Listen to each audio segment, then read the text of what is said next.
أعوذ بالله من الشيطان الرجيم بسم الله الرحمن الرحيم إذا الشمس كورت وإذا النجوم كدرت وإذا الجبال سيرت وإذا العشار عطلت وإذا الوحوش حشرت وإذا البحار سجرت وإذا النفوس زوجت وإذا الموءودة سئلت بأي ذنب قتلت وإذا الصحف نشرت وإذا السماء كشطت وإذا الجحيم سعرت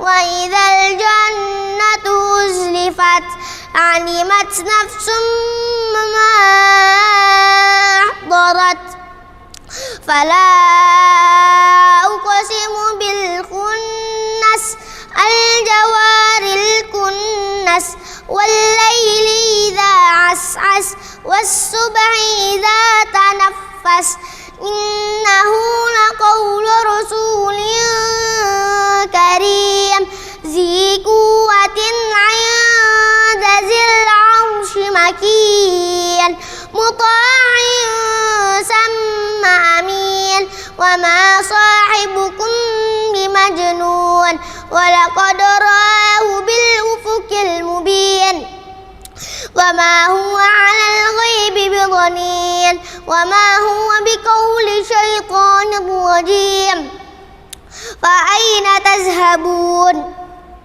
إن هو إلا ذكر للعالمين لمن شاء منكم أن يستقيم وما تشاءون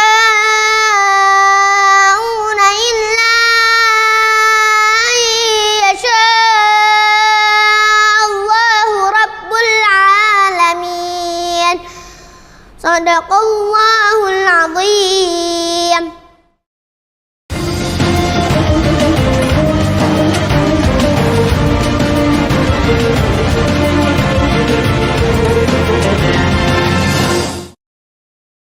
Bismillahirrahmanirrahim. Assalamualaikum warahmatullahi wabarakatuh. Alhamdulillahi wa kafa wassalatu wassalamu ala rasulillahil mustafa wa ala alihi wa sahbihi wa man wafa wa ba'd. Fa ya ahbaballahi wa ahbab rasulihi sallallahu alaihi wasallam usi nafsi wa iyyakum bitaqwallahi faqad fazal muttaqun fala tamutunna illa wa antum muslimun. Faqala ta'ala ya ayyuhalladzina amanu taqullaha haqqa taqatih wa la tamutunna illa wa antum muslimun. Saudara-saudariku dimanapun Anda berada, berjumpa kembali dalam kajian Aku Suka. Ayo kultum sejenak untuk berbuka, memasuki episode yang ke-10 bersamaan dengan hari ke-10 di bulan Ramadan tahun 1442 Hijrah. Kita bermohon pada Allah Subhanahu wa taala semoga segala yang telah kita tunaikan, ibadah tentunya, baik siyam, qiyam, dan juga doa-doa terbaik yang kita panjatkan diterima oleh Allah Subhanahu wa taala dengan penerimaan terbaik insyaallah, dan berkenan mengabulkan setiap permohonan kita dengan hal yang terbaik dalam kehidupan kita dunia dan akhirat insyaallah, amin ya rabbal alamin. Baik, kita akan coba lanjutkan kajian kita di pertemuan ini dengan mendalami fikih sifat salat Nabi sallallahu alaihi wasallam, dan di pertemuan lalu kita telah sampai menyusun saf untuk menunaikan salat berjamaah sebelum kita bertakbir dan memulai salat. Untuk itu saya ingin memberikan sedikit sekali tambahan yang memberikan motivasi kepada kita, dan ini sudah menjadi manhaj Al-Quran termasuk hadis-hadis Nabi sallallahu alaihi wasallam, bagaimana ketika Allah, ketika Rasulnya menampilkan kepada kita berbagai ragam janji-janji kebaikan yang memotivasi kita untuk menunaikan amalan, dan ini nanti menjadi fitrah dalam kehidupan kita dan tidak terlepas dalam frame keikhlasan kita dalam beribadah kepada Allah. Jadi ikhlas itu konteksnya mengerjakan semua karena Allah. Nah, ini Allah perintahkan, Rasul menunjukkan.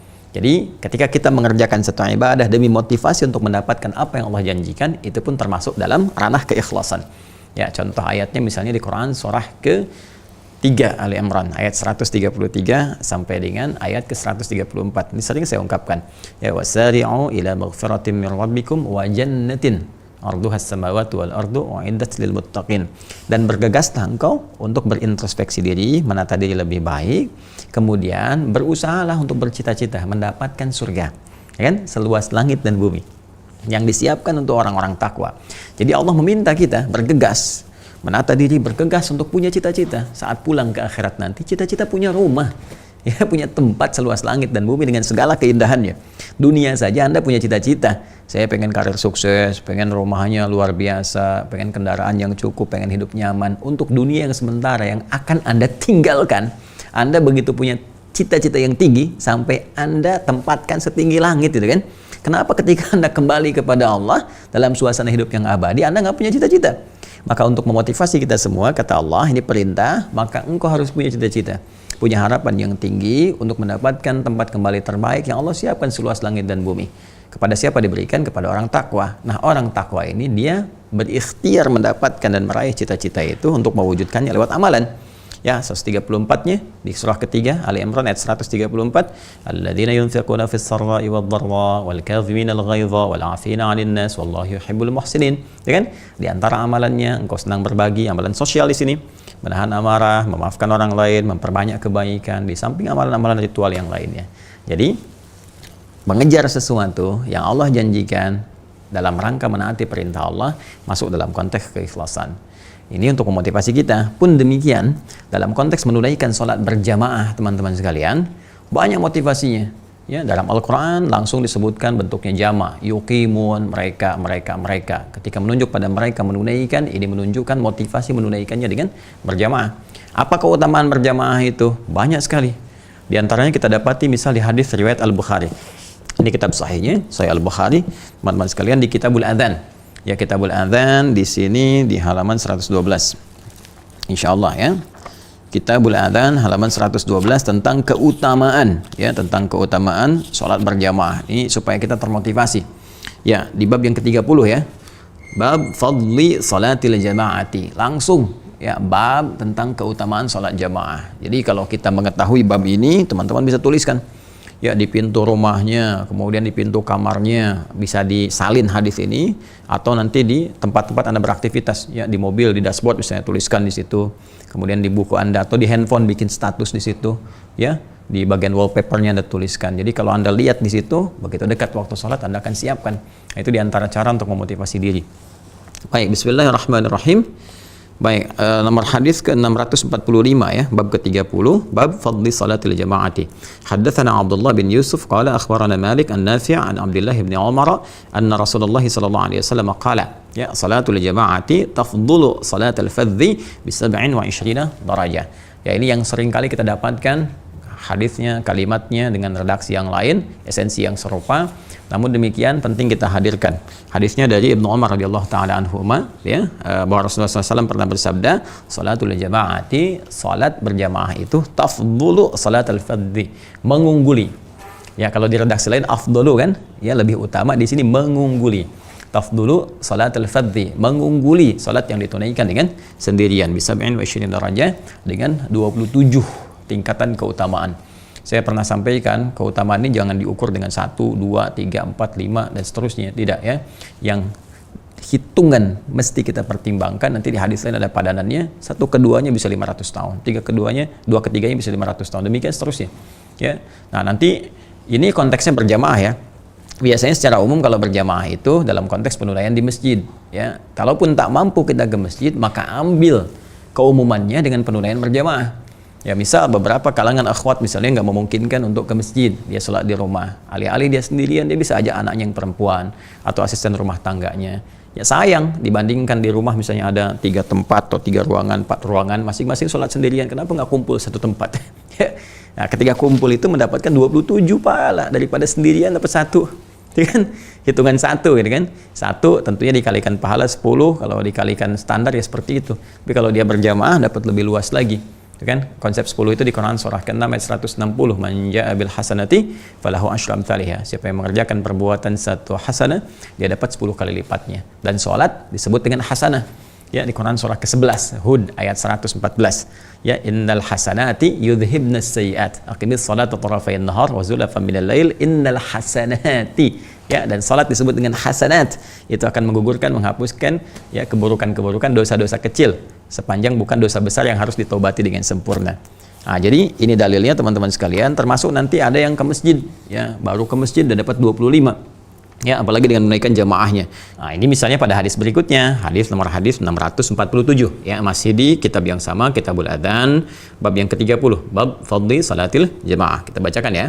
Bismillahirrahmanirrahim. Qala haddatsana Musa ibn Ismail, qala haddatsana Abdul Wahid, qala haddatsana Al-A'mash, qala sami'tu Aba Salih yaqulu, sami'tu Aba Hurairah yaqulu radhiyallahu ta'ala anhu, qala Rasulullah sallallahu alaihi wasallam, ya salatul rajuli fil jama'ati, ya Rasulullah SAW pernah bersabda, salat seseorang fil jama'ati, dalam berjamaah, yatada'afu ala salatihi fi baitihi, ya akan dilipat gandakan, lebih banyak pahalanya dibandingkan salat yang dia tunaikan di rumahnya, wa fi suqihi, ataupun di pasarnya. Ya, jadi aktivitas di zaman Nabi SAW itu banyak yang berdagang ya. Seperti sekarang kan kita saksikan kalau pergi ke Al-Madinah, Al-Munawwarah, atau di Mekah, Al-Mukarramah, banyak pedagang-pedagang kan sekitarannya itu. Nah, ini biasanya kalau dekat-dekat waktu sholat, alih-alih mereka pergi ke masjid padahal dekat kan, mereka lebih memilih menghamparkan sejadah di tokonya. Ya, di tokonya, di wilayah pasarnya, atau di supermarketnya gitu kan. Nah, sama persis dengan kondisi begini, teman-teman yang misalnya ada supermarket besar ya, terus Anda misalnya punya toko ya, atau punya lapak tertentu misalnya, terus di dalam supermarket itu, nah kan tiba waktu sholat tuh. Ya, kalau Anda bisa menunaikan di masjid, biasanya kan di mall itu ada masjidnya ya, masjid tertentu gitu kan, atau ada musholanya, ya minimal masjidnya lah ada di situ. Nah, kalau Anda bisa ke masjid, alih-alih Anda menghamparkan sejadah di toko Anda atau di dalam ruangan Anda tersendiri, nah ini beda pahalanya jauh sekali. Jauh sekali, padahal mungkin Anda cuma turun satu lantai atau bahkan sampingan dekat ke situ gitu kan. Nah, ini luar biasa gitu apa yang bisa didapatkan. Yuk mari kita lihat. Wa fi suqihi 25 dhi'fa. Ya, pertama dia akan dapat 25 kali lipat dulu. Jadi begitu dia melangkah ya ke masjidnya dan dia tunaikan nanti sholatnya di dalamnya untuk mengikuti jamaah, dia udah dapat 25 kebaikan. Ya udah mendapatkan 25 kebaikan. Jadi lebih dibandingkan dia bertahan sendirian. Wa dzalika annahu idza tawadda'a fa ahsana al-wudhu. Dan ini hanya bisa diraih, hati-hati ya. Ini hanya bisa diraih, jadi nggak semua orang yang menunaikan sholat berjamaah ke masjid itu kan, dia mendapatkan langsung 25 kebaikan. Ya, lalu ditambah dengan pahala sholatnya, zikirnya dan sebagainya. Belum tentu dapat tuh. Jika dia memenuhi kualifikasi berikut. Idza tawadda'a fa ahsanal wudu. Pertama, dia menyempurnakan wudu seperti yang kemarin kita pelajari. Kemudian tsumma kharaja ilal masjid, ya, lalu dia berangkat untuk menunaikannya di masjid. Jadi dapat 25 tadi otomatis ya keutamaannya, ya belum sholatnya ya. Ini belum masuk kepada sholatnya. Jadi baru masuk ke situ, mau gabung jamaah dapat 25 kebaikan. Langsung dapat tuh. Yang nanti ukurannya seperti yang tadi saya sebutkan. Ya, kemudian nanti belum sholatnya dapat 27 kemudian lagi, belum nanti tambahan zikir dan sebagainya. Nah, ini hanya bisa dia raih apabila dia menyempurnakan wudhu, kemudian dia menunaikan di masjid. La yukhrijuhu illa as-shalah. Ya, tidak ada motivasi lain untuk menunaikan ke masjid itu kecuali hanya untuk sholat. Jadi bukan karena ingin janjian dengan teman sambil sholat, sambil kemana? Di Masjid Al-Ihsan deh kita. Ya udah ketemu di sana deh, nanti sambil sholat zuhur, jadi nyambi tuh sholat tuh jadi sambian. Tujuan utamanya ketemuan, jadi sholatnya cuma 5 menit, ngobrolnya di teras masjid atau bahkan dalam masjid sampai setengah jam misalnya ya. Nah, itu yang dimaksudkan, bukan itu ya. Kalau mau misalnya di mana kita ketemuan, di masjid, yang utama kita sholat deh, ketemuan gampang, kita sholat aja dulu di sana. Nah, ini betul. Ini yang betul. Jadi motivasi dia memang hanya untuk menunaikan sholat. Lam yakhtu khutwatan illa rufi'at lahu biha darajah. Allahu Akbar, Allahu Akbar, Allahu Akbar. Jadi bukan hanya dia dapat 25 kebaikan tadi, digandakan dari orang yang sholat sendirian. Bukan hanya nanti jaminan ada 27 ya kebaikan saat dia menunaikan sholatnya. Tapi setiap langkah yang ia lakukan demi menuju masjid untuk sholat itu setiap langkahnya dihitung oleh Allah Subhanahu Wa Taala, dicatat oleh malaikat, diperintahkan malaikat mencatat untuk menaikkan derajat dia di sisi Allah Subhanahu Wa Taala. Setiap langkahnya naik 1 derajat, setiap langkah naik 1 derajat. Jadi artinya Allah meningkatkan kemuliaan dia dalam setiap langkahnya. Jadi masjid itu luar biasa teman-teman. Dan biasanya kalau ada pahala begini, ini menunjukkan keistimewaan di balik ibadah itu. Makanya jangan dianggap ringan jamaah itu. Jangan dianggap ringan kita menunaikan sholat di masjid. Dan ada hikmah-hikmah lain yang di masa kini saya kira belum terpraktekkan keseluruhannya. Ya, hikmah saling mengenal, hikmah saling menguatkan, hikmah saling membantu, dan sebagainya itu belum muncul. Nah, mungkin satu waktu kita belajar memaknai lagi fikih masjid. Ya, nah di konteks ini saking pentingnya jamaah ini, maka setiap langkah yang dia lakukan menaikkan derajat dia di hadapan Allah. Jadi kalau Allah sudah naikkan kualitas hidup dia, nanti beberapa keberkahan akan turun.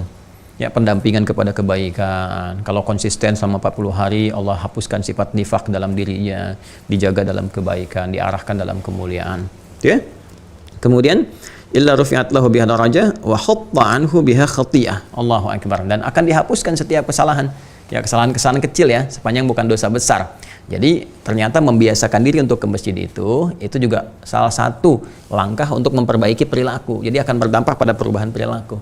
Oh, Masya Allah, kalau semua anak-anak muda nih ya, saya ajak misalnya kalangan milenial, juga bukan hanya yang senior-senior atau yang sepuh-sepuh gitu kan. Ya kalau disebutkan nih ahli masjid, ya kebayang yang sepuh-sepuh tidak. Sekarang kita rubah persepsinya.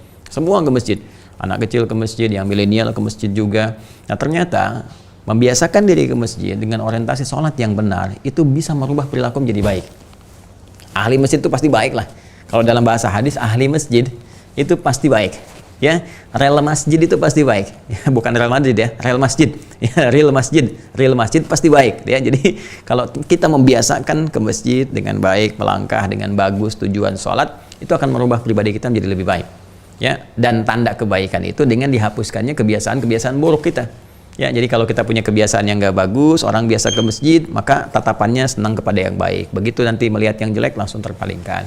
Lisannya berubah kosakatanya, ya pulsa lisannya itu jadi lebih baik, ya bukan kata-kata kotor yang biasa keluar. Nah itu, jadi tandanya Allah menghapuskan kesalahan pada dirinya dengan mengganti melalui kebiasaan yang lebih baik. Fa idza shalla lam tazalil malaikatu tusalli alaihi ma dama fi musallahu. Allahu akbar. Ya, keutamaan yang lainnya lagi tadi baru berangkat ya, nyampe masjid udah dapat 25. Kemudian setiap langkah di perjalanan itu dihitung dengan meningkatkan kualitas kebaikan di sisi Allah. Derajatnya naik. Kemudian kesalahan-kesalahan yang terbiasa, kadang-kadang nggak sengaja salah atau terbiasa terbawa pada sesuatu yang tidak benar, itu dihapuskan oleh Allah. Ya kan? Selain dosa besar tentunya. Dan itu nanti mendorong kalau dosa-dosa kecil itu hilang, dosa-dosa besar itu akan terdorong untuk ditaubati. Ya. Kemudian sepanjang dia berangkat di perjalanan itu, malaikat memohon kepada Allah kebaikan. Ya, bersolawat meminta kebaikan. Salawatnya malaikat itu minta kebaikan kepada kita. Jadi jangan dianggap ringan tuh. Ya, jangan dianggap ringan. Anda setiap berangkat ke masjid semakin panjang ya jaraknya gitu kan. Kita tempuh. Nah, itu malaikat memberikan solawat banyak gitu ya, minta kepada Allah kebaikan untuk kita. Tapi jangan dipanjang-panjangin. Ini rumah Anda, ini masjid. Harusnya tinggal 3 meter, Anda muter dulu misalnya. Wah, ini rumah Anda di Bekasi, gitu kan? Cuman tinggal gini aja 3 langkah muter dulu ke Senayan, ya tertinggal jamaah aja nih. Jadi ya dia memahami hadis mesti jelas juga ya. Jadi bukan berarti seperti itu dibuat-buat. Ya tetap ada sholawat. Apa kalimat malaikatnya?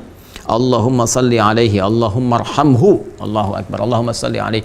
Ya Allah, mohon berikan segala kebaikan kepadanya. Jadi minta Allah berikan sholawat. Sholawat dari Allah itu maknanya bisa banyak, bisa hidayah. Ya, hidayah petunjuk kebaikan. Bisa juga pemberi solusi dari persoalan. Ada orang dapat hidayah dari Allah, dapat salawat dari Allah. Ya, seperti di Quran surah ke-2 Al-Baqarah ayat 157. Orang-orang yang sabar dalam menghadapi ujian, orang-orang yang menyerahkan semua kepada Allah, berikhtiar dengan baik, ulaika alaihim salawatum min rabbihim wa rahmah. Mereka itu orang-orang yang mendapatkan salawat dari Allah. Salawat dari Allah itu tadi bisa berupa hidayah, bisa berupa ampunan, maghfirah dari Allah Subhanahu wa taala. Ya, dan malaikat meminta, ya Allah, ampuni dosanya. Ya Allah, ampuni dosanya. Ya Allah, berikan dia petunjuk dalam hidupnya supaya lebih baik. Ya Allah, jadikan sisa hidupnya hayatan thayyibah, akhirnya husnul khatimah. Warhamhu, dan sayangi dia. Ya, warhamhu, dan sayangi dia ya Allah. Wala yazalu ahadukum fi salatin man tadhara as-salata. Dan Masya Allah, ya di keadaan dia dihitung sedang berada dalam kondisi sholat walaupun dia sedang menunggu sholatnya. Ya, Masya Allah tuh berapa banyak kemuliaannya. Jadi satu tadi sudah dapat pahala 25 langsung padahal belum menunaikan sholatnya gitu kan.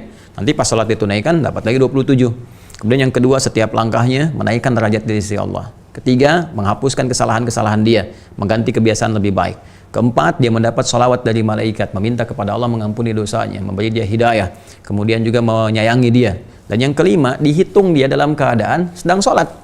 Dalam arti dalam suasana sholat. Jadi kalau sedang dalam suasana sholat, ya pahala terus mengalir kepadanya. Ya, terus mengalir. Ya, sampai dia menunaikan sholatnya, dapat lagi 27. Jadi kurang apa tuh? Ini menunjukkan 5 kemuliaan ini, teman-teman sekalian, menunjukkan ada hal yang sangat besar dalam jamaah. Ya, dan sayangnya tadi tidak teraplikasikan dengan baik gitu kan di kekinian. Kita harus kembali lagi menggali dari kitab-kitab aslinya. ya referensi sumbernya. Jadi belajar Islamnya mesti benar, kita mesti ngaji lagi gitu. Ngaji lagi, pahami dan amalkan. Jadi jangan sampai hadis-hadis ini jadi penguasaan hafalan saja. Lomba-lomba hafalan hadis, lomba-lomba hafalan Quran, tapi maknanya nggak kita terjemahkan. Ya berpahala bagus ada, cuma implementasinya nggak nampak nantinya. Kenikmatan beragama itu nggak terasakan, gitu kan? Karena itu pentingnya kita menunaikan sholat dengan baik dan motivasi jamaah untuk menata kita lebih mulia.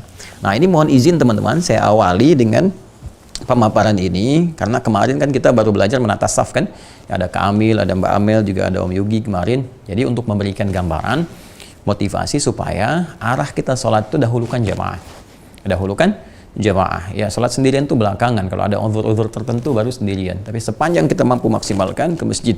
Ya, tak mampu kita ke masjid, maka di rumah atau di tempat kerja kita di kantor kah, atau di pasar misalnya, sekarang di supermarket dan sebagainya, bikin suasana berjamaah. Ya, setidaknya kemuliaan-kemuliaan jamaah itu dapat.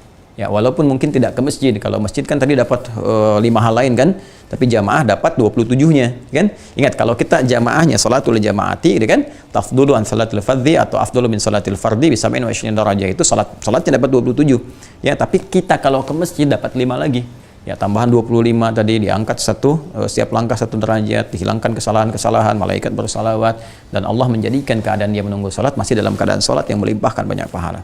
Jelas ya? Nah, kalau sudah jelas, mari kita mulai praktek sholatnya untuk saat ini, teman-teman sekalian. Dan ini sesuatu yang penting, karena ini akan sangat menentukan bagaimana kita memulai untuk menunaikan sholat. Di sini, ya, di sini kemudian hitungan syariat sholat mulai akan jadi hitungan fikih karena sholat akan dibuka dengan praktek ini. Jadi yang pertama pendahuluan wudhu sebagai syarat sholat, menghadap ke arah kiblat sebagai benarnya sholat, kan? Sudah kita terangkan nyusun saf, keutamaan min husnis sholat, terutama hal yang menyempurnakan sholat. Jadi jumhur menyebutnya sebagai sesuatu yang sunnah, walaupun sebagian dari Hanabilah khususnya menyebut itu bagian dari yang wajib untuk bisa menjadikan sholat lebih sempurna. Nah, namun semua ulama sepakat bahwa pembukaan sholat dihitung saat praktek ini yang akan kita buka, yaitu takbir. Nah, bagaimana bertakbir dengan benar? Ini akan kita turunkan dulu dari 3 bahasan utama. Jadi semua pembahasan kita dari awal ini sampai akhir akan mengacu pada 3 hal. Ya, 1, kita akan bicara caranya. Kan? Yang kedua, kita akan terangkan bacaannya. Dan yang ketiga, kita akan bahas esensi atau hikmahnya. Nah, ini yang terakhir, yang ketiga ini yang jarang juga dikupas ya, sehingga apa hal yang melahirkan kehusuan dalam penunaian ibadah itu kadang tidak terasakan dengan sempurna. Baik, pertama bicara tentang cara. Tentu cara ini akan merujuk kembali pada keterangan yang disampaikan oleh Nabi Sallallahu Alaihi Wasallam kepada para sahabat dengan menunjukkan amaliyah sholat itu, seperti sahabat Khalid bin Rafi Az-Zuraiqi yang pernah diajari oleh Nabi Sallallahu Alaihi Wasallam bagaimana cara dia menunaikan sholat. Nah, setelah kemarin wudhu, menyusun saf, sekarang mulai akan memulai sholat. Bagaimana cara memulainya? Amalan apa yang kita kerjakan? Mari kita lihat dulu hadisnya. Ya, kita lihat hadisnya. Bismillahirrahmanirrahim. Kita cek di Al-Bukhari dulu. Ya, kemarin saya sebutkan nomor hadis 757 ya. 757. Baik, Al-Bukhari nomor hadis 757. Nah, dia di kanan ya.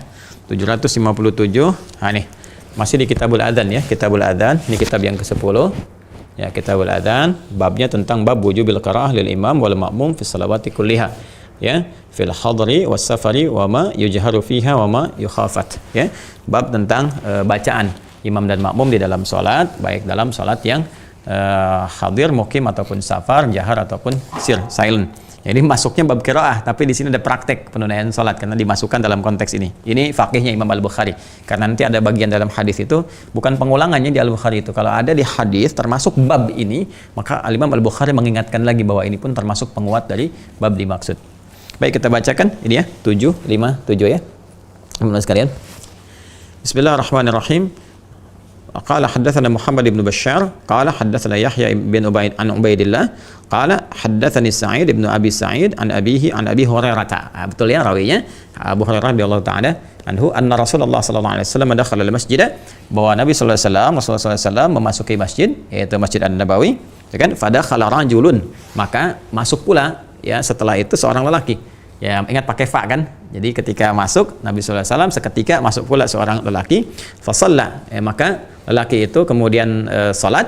Ya, jadi Nabi sudah masuk, Nabi dalam aktivitas, lelaki itu kemudian salat. Ya, ini menunjukkan dia salat tahiyatul masjid ya. Menunjukkan dia salat tahiyatul masjid karena dia sendirian salatnya. Atau Allahu a'lam salat apa yang dia tunaikan, apakah tahiyatul masjid, apakah waktu duha dan sebagainya, yang pasti di sini tidak menunjukkan jemaah. Ya, yang pasti dia masuk salat kemudian dia setelah salat itu mendatangi Nabi sallallahu alaihi wasallam. Nah, kalau kita katakan tahiyatul masjid lebih aman karena semua salat yang dilakukan pertama kali di masjid apapun jenisnya itu masuk tahiyatul masjid nama umumnya. Fasallama, maka dia salat, kemudian fasallama ala Nabi sallallahu alaihi wasallam, datang kepada Nabi sallallahu alaihi wasallam mengucapkan salam. Ya, faradda waqala, maka Nabi sallallahu alaihi wasallam pun menjawab salamnya. Waqala, kemudian Nabi sallallahu alaihi wasallam bersabda, irji' fa shalli fa innaka lam tusalli, seperti saya sampaikan di awal mula. Ya, kembali lagi kamu salat karena engkau belum salat. Karena engkau belum salat. Faraja'a yusalli kama shalla, maka dia kembali salat seperti tadi dia salat. Ya. Kemudian thumma ja'a fa sallama, lalu datang lagi kepada Nabi sallallahu alaihi wasallam mengucapkan salam. Kemudian thumma ja'a fa sallama ala Nabi sallallahu alaihi wasallam faqala, Nabi sallallahu alaihi wasallam merespon lagi. Ya, kalimat yang sama, irji' shalli fa innaka lam tusalli, kamu balik lagi salat karena kamu belum salat. Jadi persis seperti yang saya sampaikan di awal itu, ya, kisah laki ini yang diduga oleh para rawi namanya Khalad bin Rafi Az-Zuraiqi. Thalathan, sampai 3 kali. Ya, sampai 3 kali. Faqala, maka ia kemudian berkata lelaki tadi yaitu Khalad bin Rafi Az-Zuraiqi, "Walladzi ba'atsaka bil haqq." Ya Rasulullah, demi Allah yang telah mengutus engkau dengan segala kebenaran. Ya, ini Masya Allah, jadi sahabat tuh begitu. Jadi ke Nabi itu memang keyakinannya paripurna. Ya, nggak ada keraguan gitu. Jadi apapun yang disampaikan Nabi itu yakini, kerjain. Sami'na wa ata'na. Jadi kalimat sami'na wa ata'na itu nggak pakai nawar. Ya, nggak harus nawar-nawar. Kenapa begini ya? Kenapa zuhur 4 rakaat ya? Kenapa subuh 2 ya? Ya, kenapa warisan begini? Kenapa? Ya, itu namanya imannya belum sempurna. Iman tuh yakin. Ya, walaupun pada apa yang belum kita pahami, yakin dulu. Ntar hikmah datang. Hikmah itu membimbing akal kita supaya paham. Jadi kalau kita mendahulukan akal pada apa yang seharusnya dipahami oleh hati, nggak akan nyambung, ya, nggak akan nyambung.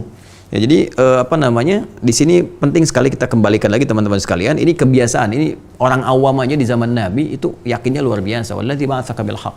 Ya Rasulullah SAW, demi Allah yang telah mengutus engkau dengan segala kebenaran. Keyakinan paripurna di sini. Ma uhsinu ghairah. Ya, saya nggak bisa lebih bagus lagi dari yang saya tadi lakukan. Jadi memang ilmunya segitu. Ya, tapi nggak berhenti di situ. Fa'alim nih, maka mohon ajarkan kepada saya gimana yang lebih baik gitu. Jadi dia udah yakin pada Nabi dan dia menata diri, mau belajar. Ya, jadi kalau memang salah, ini hadis juga memahamkan pada kita, kalau salah jangan mempertahankan kesalahan. Ini udah salah diluruskan, masih pengen begitu aja. Kalau memang salah. Kecuali kalau yang mau meluruskan itu cuma ya, ingin berdebat misalnya, atau sama-sama punya dalil, gitu ya, terus menganggap yang paling benar, menyalahkan yang lain. Nah, itu hindari yang seperti itu. Menghindari perdebatan. Kalau kita memang benar di sisi itu, walaupun kita benar, Allah hadiahkan melalui lisan Rasulullah ada satu kemuliaan di surga. Allah bangunkan satu istana di pinggiran surga. Kok di pinggir Ustadz? Ya biarin aja John, yang penting dapat istana di surga daripada enggak sama sekali, gitu kan? Nah, jadi motivasi orang banyak-banyak, kadang-kadang ada yang kalau memang ilmunya tinggi kita disampaikan dan kita salah misalnya kan perbaiki diri kita. Tapi kalau perbedaan pendapat ya saling menghormati. Ya, tapi kalau menyalahkan yang lebih pintar itu bodoh namanya. Dan merespon orang bodoh itu lebih bodoh lagi, gitu ya. Jadi yang demikian bodoh ini dalam konteks ini kebiasaan-kebiasaan yang harus dirubah. Ya, kebiasaan yang harus dirubah. Di perbuatannya kita tidak mencela ke orangnya, tapi perbuatannya yang harus diperbaiki. Jadi jangan sampai bertindak, bersikap yang tidak bagus, jahalah terhadap perbuatan yang jelek, gitu kan? Nah, perbaiki aja yang jelek ini supaya lebih baik lagi. Kemudian faqala, maka Nabi sallallahu alaihi wasallam bersabda, nah ini dia ya. Idza qumta ila shalah, seperti yang saya sampaikan kemarin, kalau kamu ingin menunaikan salat dengan sempurna, nah di sini langsung kepada aplikasi salatnya. Ya, kalau kemarin kita ambil di riwayat Muslim nomor hadis 397, makanya saya padukan di hadis Muslim nomor hadis 397, Al-Bukhari nomor hadis 757. Yang di hadis Muslim membukanya langsung dengan asbigil wudu, yang di sini kemudian membuka langsung dengan pembuka salatnya. Yang di hadis Muslim, idza qumta ila shalah asbigil wudu thumma istaqbilal qiblah. Sempurnakan wudu menghadap ke kiblat, sudah kita bahas ya. Kemudian fakabbir. Ini di Al-Bukhari langsung kepada pembukanya, fakabbir. Fakabbir. Jika engkau ingin mulai menunaikan salat dengan sempurna, maka salat itu dibuka dengan amaliyah ini. Salat dibuka dengan amaliyah ini, dengan praktek ini. Apa prakteknya? Fakabbir. Maka mulailah dengan bertakbir. Nah, jadi pembahasan kita sekarang, teman-teman sekalian, kita akan masuk pada pembahasan bagaimana cara bertakbir. Nah, ini ya, bertakbir dengan mengambil redaksi hadis dari Nabi Sallallahu Alaihi Wasallam. Hadis riwayat Al-Bukhari, ini perintahnya. Dalilnya dulu ya, teman-teman sekalian. Nomor hadis 757. Kemudian hadis riwayat Muslim, nomor hadis 397, persoalan takbir. Jadi dalil untuk membuka salat dengan takbir, ini dalilnya. Jadi kita pakai dalil dulu, ini dalilnya. Nah, untuk membahas tentang dalil ini, maka 3 aspek ini yang kita uraikan. Bagaimana caranya takbir? Adakah bacaan dalam takbir, apa yang dibaca? Dan apa maknanya bacaan dan gerakan takbir itu? Nah, sehingga ketika kita lakukan, kita lebih bisa maksimal, ya, dan lebih bisa merasakan kenikmatan dalam perbuatan sholat kita. Baik, yang pertama langsung masuk ke cara. Ya, kita kembali ke hadis Nabi Sallallahu Alaihi Wasallam, teman-teman sekalian. Kita akan lihat cara bertakbir, kita turunkan. Dalilnya mana? Ya, dalil untuk penunaian bertakbir. Seperti biasa, saya ingin tunjukkan dulu sedikit kalau kita ingin mencari tentang praktikal ibadah, ya, praktikal hal-hal yang terkait dengan fikih khususnya, maka kitab Sunan itu lebih detail dan lebih terukur serta lebih sistematis, karena memang kitab Sunan ini adalah kitab-kitab hadis yang urutannya disusun berdasarkan permasalahan fikih, ya. Maka saya sering mengatakan untuk kita mengambil referensi misalnya Sunan Abu Daud, ya. Nih di Sunan Abu Daud, teman-teman sekalian, ini salah satu contoh. Sebenarnya ada juga di Sunan An-Nasai misalnya, Sunan Ibnu Majah, tapi ini cukup sistematis, ya. Ada kita Sunan An-Nasai ada, Ibnu Majah juga ada, cuman saya dahulukan yang ini untuk memudahkan pembahasan kita supaya lebih spesifik, ya. Nah, ini diantaranya cara bertakbir kita akan temukan di Sunan Abu Daud, nomor hadis 721, ya. Insya Allah saya karena sering juga bahas, jadi masih ada ingat-ingat, ya. Bismillahirrahmanirrahim, nomor hadis 721. Kita bisa langsung lihat di sini 721. Nah, ini dia. Nah, ini ya. 721. Nah, ini teman-teman sekalian. Bismillah, kita tunjukkan ini ya. Ya. Di sebelah kiri posisinya sini ya. Nomor hadis yang ke-721, babnya yang ke-118 ya. Nah, jadi kita lihat di sini bab tafri' istiftahis shalah, bab raf'il yadaini fis shalah. Ya, bab tentang mengangkat tangan dalam sholat. Jadi babnya masuk ke mengangkat tangan dalam sholat, tapi di sini akan kita temukan tentang tata cara bertakbir. Bismillahirrahmanirrahim. Qala haddatsana Ahmad bin Muhammad bin Hanbal, haddatsana Sufyan an Az-Zuhri an Salim an abihi qala ra'aitu Rasulullah sallallahu alaihi wasallam idza istaftaha as-salata rafa'a yadayhi hatta yuhadhiya mankibaihi. Wa idza arada an yarka' wa ba'da ma yarfa' ra'sahu min ar-ruku' wa qala Sufyan marratan wa idza rafa'a ra'sahu wa aktsaru ma kana yaqulu wa ba'da ma yarfa'u ra'sahu min ar-ruku' wa la yarfa'u baina sajdataini. Baik, di sini menerangkan tentang mengangkat tangan, proses mengangkat tangan dan pembuka salatnya disebutkan idza istaftaha as-salata, maka apabila Nabi sallallahu alaihi wasallam membuka salatnya. Nah, jadi ini ada amaliyah membuka sholat, sedangkan pembuka sholat di Al-Bukhari tadi, nomor hadis yang ke-257, juga di hadis Muslim, nomor hadis 397, kan bertakbir, ya kan? Cara bertakbir bagaimana? Disebutkan di hadis riwayat Abu Daud, ya, di Sunan Abu Daud, nomor hadis 721, bahwa cara beliau membuka sholatnya, idza staftaha salata, jika membuka sholatnya, yarfa'u yadayhi, beliau mengangkat kemudian tangannya, ya, kedua tangannya, hadwaman kibaihi, bermakna sejajar dengan bahunya. Ini redaksi yang pertama. Ya. Redaksi yang pertama, jadi cara yang pertama teman-teman sekalian. Jadi kita mengangkat nih tangan. Ingat ya, saya sering sampaikan kepada teman-teman sekalian, kalau menyebutkan tangan, ya batasannya kan kita tahu. Lah saya terangkan di awal kan, dari sini sampai dengan sini. Ya, dari sini sampai dengan sini. Tapi nanti spesifik dalam bacaan-bacaan, nanti dalam praktek-praktek, termasuk nanti saat menunaikan sholat, ditunjukkan dengan jelas bagaimana caranya. Ya, jadi tadi disampaikan pada kita mengangkat tangan dengan sejajar dengan bahu. Nah, yang dimaksud sejajar dengan bahu ini nanti dalam hadis yang lain di riwayat At-Tirmidzi ya disebutkan ini bagian nanti ini telapak dan jemari-jemari di sini. Jadi seperti ini. Ya, seperti ini. Jadi ini ada telapak, mengangkat tangannya maksudnya begini, ya. Nah, kan ini tangan kan pasti diangkat ya. Dari sini sampai sini kan diangkat. Ya, cuman mengangkatnya sampai mana? Kan ini juga mengangkat begini, ya kan? Ini mengangkat juga di sini, ya kan? Nah, maka yang dimaksudkan di sini mengangkat sejajar dengan bahu. Jadi seperti ini, kurang lebih. Ya, Jadi di sini, sejajar nih. Ini kan bahunya ini. Abdoman kibaihi. Jadi di sini sejajar di sini. Ini bagian yang pertama. Ya, jelas ya? Baik, ini bagian yang pertama. Jadi adalah Nabi sallallahu alaihi wasallam jika beliau membuka salat, beliau mengangkat tangannya sejajar dengan bahunya. Sini. Ya, jadi tidak disebutkan dalam redaksi yang tadi apakah misalnya sejajar dengan bahu itu posisinya di sebelah mana, apakah agak ke dalam ke sini, apakah agak ke sini, ya. Nanti dalam hadis lain kita akan temukan dalam beberapa riwayat nanti, khususnya nanti bagian yang perempuan, ya, yang sebetulnya sama saja antara laki-laki dengan perempuan, tapi nanti ada beberapa di Syafi'iyah tekankan pada perempuan supaya agak lebih rapat karena kondisi tertentu dulu. Ya, kondisi tertentu nanti saya ajarkan setelah ini, ya. Jadi kita angkat dulu, ini yang standar seperti ini teman-teman sekalian. Ya, di sini sejajar dengan bahu. Jadi kalau kita tarik gini, ya, mungkin nggak terlalu keluar juga begini ya. Ya, kalau keluar gini kan baunya hilang nih. Ya, di sininya udah hilang tuh. Ya, sejajar itu kan artinya tinggi juga dengan bagian ini. Jadi kita angkat begini. Nah, posisi ini penting sekali nanti karena juga akan terkait dengan sujud. Karena saat sujud pun nanti posisi kita bersujud, telapak tangan ini nggak jauh dari posisi kita bertakbir begini. Ya, jelas ya. Jadi juga tidak perlu begini, karena Anda kan nggak sujud begini, ya kan? Sujud Anda kan pasti begini. Jadi kita tarik sejajar dengan bahu, dari sini bahu, turunkan ke sini. Ya, begini ya. Kalau ke sini jadi dada, ya, sini. Ya, di sini teman-teman sekalian, jadi tidak terlalu begini dan tidak begini, ya. Ya, jadi saya kadang sering ada juga beberapa praktek yang Allah, gitu kan? Nah, enggak, itu enggak ada, ya. Jadi hanya ditarik ke sini saja. Paham ya? Ya, sekali begini. Ya, di sini. Jelas ya? Nah, ini redaksi yang pertama. Kemudian teruskan dulu. Untuk jemari, nanti di At-Tirmidzi diberikan juga gambaran. Jemari ini nggak terlalu rapat begini. Ya, nggak terlalu terbuka begini.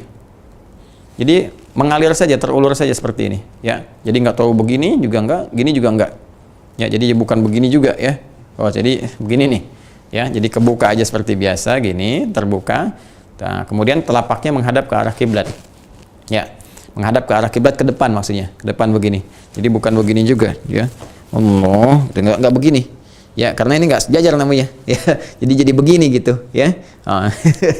Jadi bukan begitu. Jadi ini mengangkat sejajar dengan bahu seperti ini. Paham ya? Jadi Allah sini, ya. Nah, ini teman-teman sekalian, ini. Jadi ini mengalir saja, ya, terulur saja. Jadi tidak begini, tapi seperti rileks ya. Satu ini.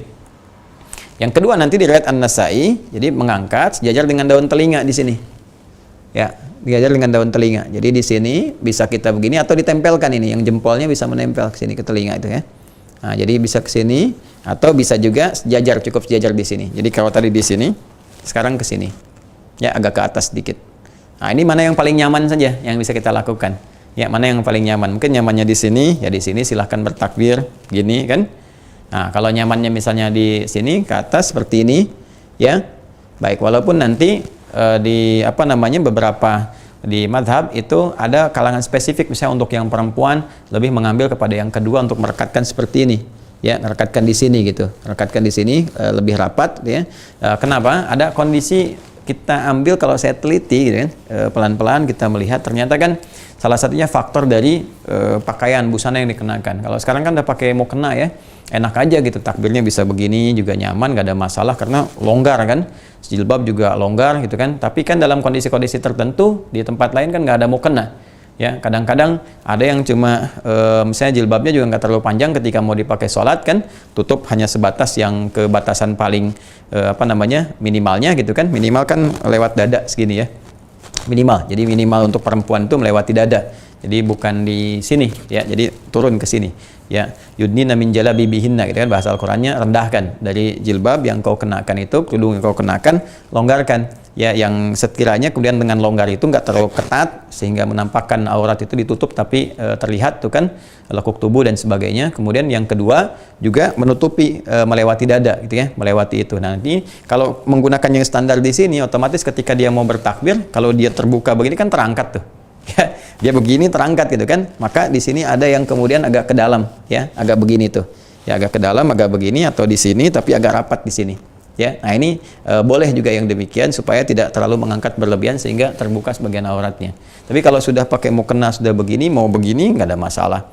Atau yang laki-laki mau di sini pun nggak ada persoalan, ininya agak sedikit rapat tentunya ya, karena kalau kita begini ya, kalau mau mendekat ke telinga kan agak rapat ya, kalau tidak kan bisa begini saja. Jadi bisa di sini satu. Bisa di sini 2 sejajar dengan telinga, atau agak merapat ke sini nggak ada masalah. Jelas ya?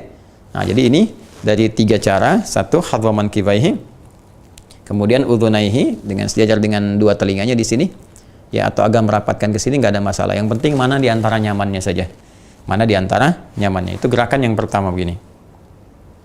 Baik, paham sekarang? Nanti kalau sudah paham, semua referensi disampaikan, praktek juga diuraikan. Tinggal sekarang bacaannya apa? Ini. Ya. Maka di Abu Daud nanti diteruskan fayaqulu Allahu Akbar. Maka dengan dia mengangkat tangan itu, dengan dia membuka salatnya itu, fayaqulu, dia mengucapkan Allahu Akbar.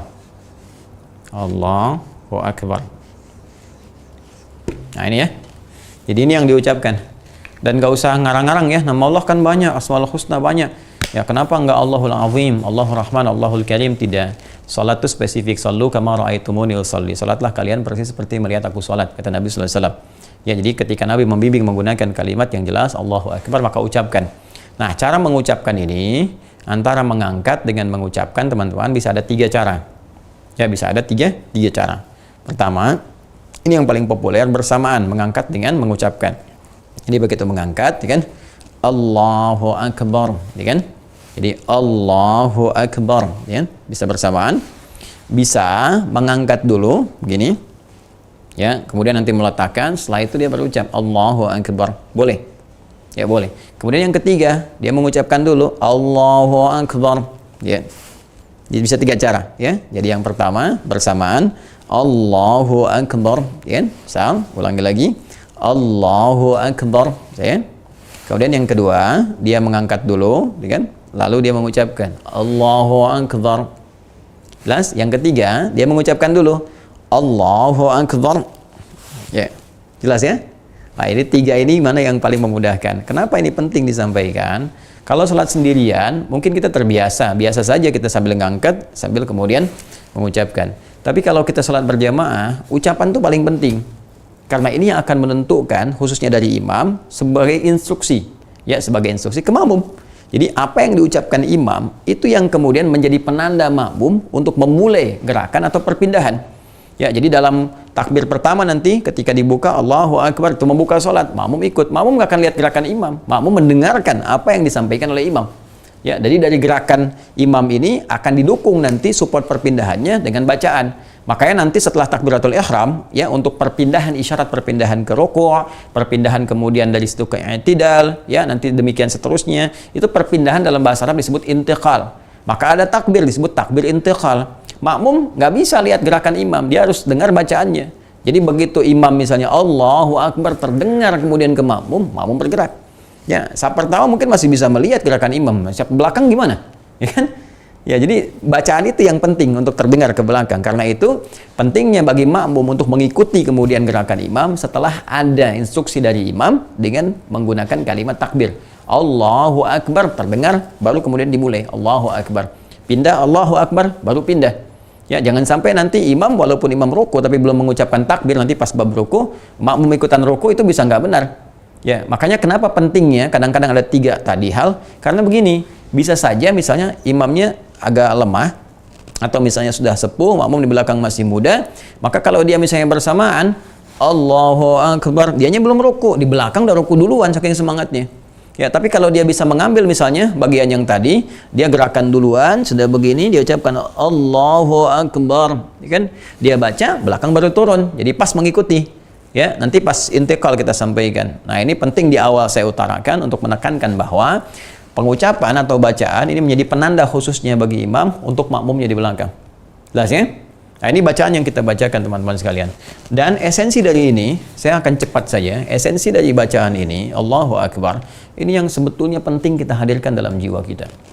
Ya, dan ini nanti ada korelasinya antara bacaan dengan gerakan, dengan cara. Ini nyambung dua-duanya. Nyambung. Nah, kita kan dalam sholat itu, teman-teman sekalian, ingat ya rumusnya kan? Rumusnya ingat betul bahwa saat kita memulai sholat, masih ingat cara khusyuk dalam sholat? Di awal saya terangkan, kan? Kita merasakan akan menghadap kepada Allah. Mungkin sholat yang terakhir yang kita lakukan, pakaian kita kenakan yang terbaik yang bisa kita lakukan, wudhu yang sempurna, kita taubat kepada Allah, kan? Lalu tiba kemudian kita menghadap Allah, kita hadirkan perasaan kita menghadap, kan? kita sedang menghadap dengan baik kepada Zat yang menciptakan kita, kepada Tuhan kita, Rabb kita, Masya Allah, la ilaha illa huwa, Allahu ahad, Allahu samad. Lalu ketika kita kemudian bertakbir, kita mengucapkan Allahu Akbar, itu teman-teman sekalian diucapkan oleh lisan. Ini rumusnya.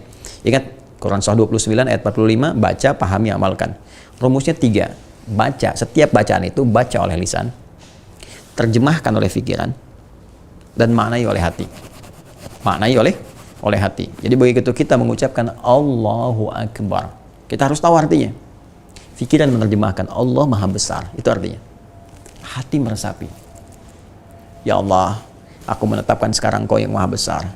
Namun aku mohon ampun kepadamu ya Allah, dalam hidup ini terkadang aku selalu membawa kebesaran dalam diriku, sombong terhadap orang lain, merasa yang lebih hebat, merasa yang lebih sempurna. Ya Allah, gitu kan? Nah, kita membawa suasana itu dalam jiwa kita. Jadi di pikiran kita menerjemahkan. Kenapa penting terjemahan itu ada? Supaya pikiran kita nggak dimainkan setan. Sebab nanti ada setan menggoda khusus orang sholat. Ya namanya khanzab. Ada yang menyebut dengan khinzib. Jadi dalam hadis disebutkan jika Anda sudah mulai bertakbir. Nih sebelum takbir tuh kita bisa siap fokus begini.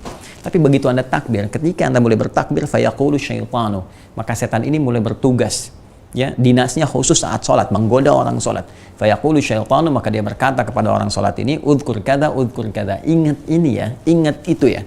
Ya, sehingga wajar ketika orang mulai bertakbir, kalau dia tidak mencoba memahami, menerjemahkan apa yang dia baca, merasakan apa yang dia lakukan, itu wajar begitu dia takbir, Allahu Akbar, lisannya Allahu Akbar, tapi setan mengacaukan pikirannya. Sehingga handphone hu akbar, ya pekerjaan hu akbar, TV hu akbar, ya cemilan hu akbar, dan sebagainya. Uang hu akbar. Ya, sehingga ada orang yang sengaja membatalkan sholat untuk hanya menjawab telepon. Ya Allahu Akbar, tang ting tung ting tang ting tung tang ting tung ting tang ting tung, angkat dulu, ya, batalin, jawab, ya, dan sebagainya. Maka orang-orang yang ingin khusyuk dalam sholat nggak akan begitu, dia akan pastikan handphonenya silent atau dia matikan terlebih dahulu. Ya, karena sekarang kita akan menghadap yang lebih hebat, lebih agung dibandingkan pekerjaan kita, bahkan diri kita sendiri.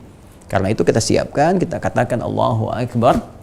Ya Allah Maha Besar, kemudian rasakan di jiwa kita, ya Allah, aku mengatakan berkomitmen Kau yang paling hebat, Kau yang paling agung, aku mohon ampun ya Allah dalam hidup ini selalu merasa besar terhadap orang lain, sombong terhadap orang lain, merasa yang lebih angkuh, merasa yang lebih hebat, merasa yang lebih tinggi ilmu, tinggi kedudukan dibanding orang.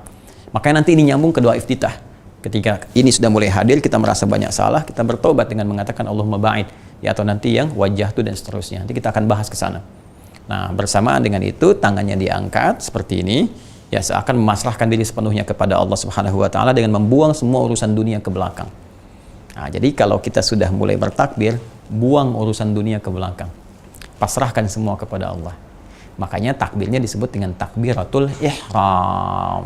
Ya, takbiratul ihram dari ahrama yuhrimu.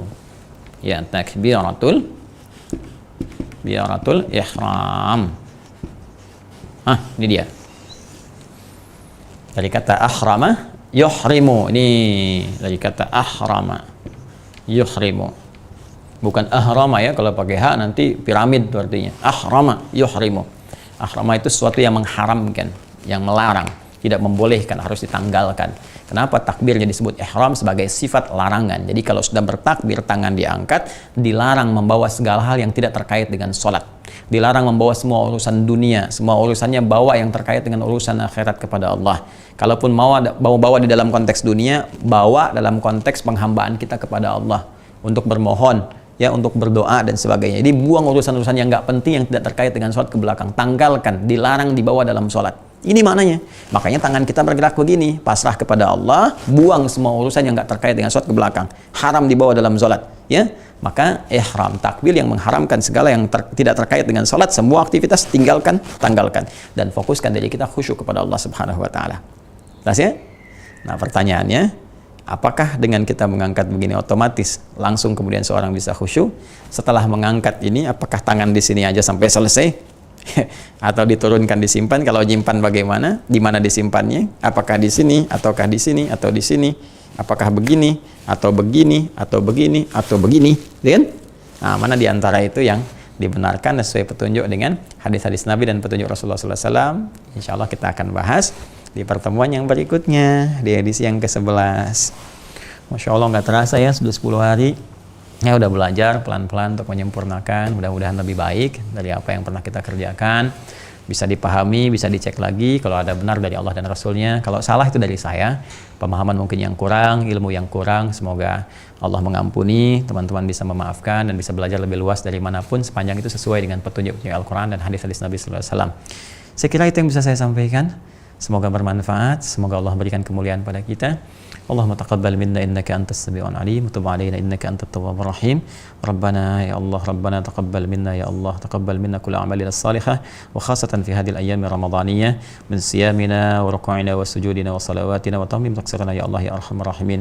Wa sallallahu ala sayyidina Muhammad wa ala alihi wa sahbihi ajma'in wa akhiru da'wana alhamdulillahi rabbil alamin.